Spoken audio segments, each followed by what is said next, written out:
তোমরা যারা যারা 2026-এ এসএসসি জিডি এক্সাম দেবে, তো তোমরা সবাই মক টেস্ট দিচ্ছ, ঠিক আছে?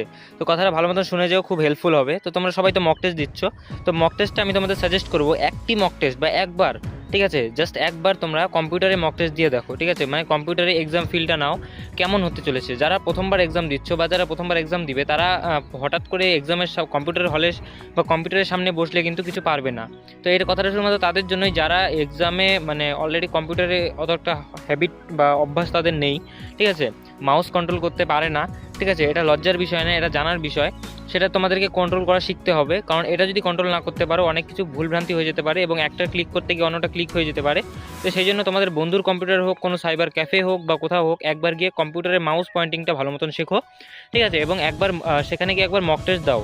অ্যান্ড তোমাদের, এবং আমি 100% শিওর দিলাম, তোমাদের সেলফ কনফিডেন্ট 100% বাড়বে, ঠিক আছে? মানে একদম পুরো গ্রো হবে। তো তোমরা গিয়ে দেখতে পারো, তোমরা ট্রাই করো, অ্যান্ড বেস্ট অফ লাক আমি আমার তরফ থেকে।